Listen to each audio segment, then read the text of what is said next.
All right, this is the Fantasy Sports Boss with an update on the Buffalo Bills Cleveland Browns game to be held in Buffalo this Sunday amidst a biblical epic snowstorm, the likes of which meteorologists haven't seen in maybe over a century.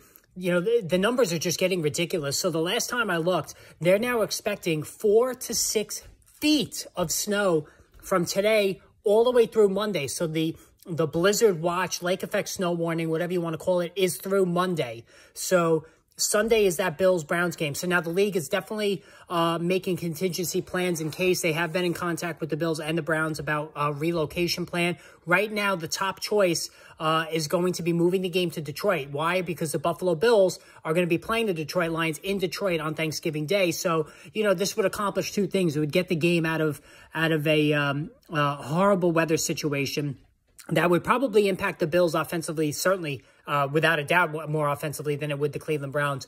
And then it would cut down on the travel for the Bills. The other options were Philadelphia and Washington. That probably could work as well, but I think the Detroit one makes sense, way too much sense for it to not to happen. And they're not going to move it to Cleveland because they don't want to give the Browns a home game.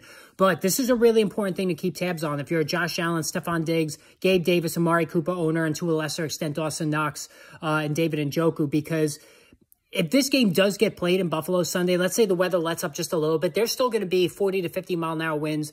Anytime a lake effect snow starts, it could dump 6 inches within an hour. So it might look clear 1 minute and then the snow comes. I would bench every single offensive player in terms of the passing game for both sides in this game. You still go with Nick Chubb. You still go with Devin Singletary. I would even bench Kareem Hunt. Chubb and Singletary would be the only ones I'd go with. I'm really starting to think this game is going to get moved. I mean, the governor of New York just declared a state of emergency. It's only, you know, the snow is going to be beyond, I mean, 6 feet. I can't even conceive of what that looks like. So it's going to be tough for them to play this game there. So that would be the blessing if you're an owner of any of these players, because especially if the game is moved to Detroit, it's indoors, it's in a dome. So they're going to have climate control and potent offensive conditions for both sides there. So again, hit the subscribe, hit the notification button, guys. I'm doing a live fantasy cast at 8 o'clock tonight for the Packers-Titans game. Make sure you tune in for that. I'll see you then.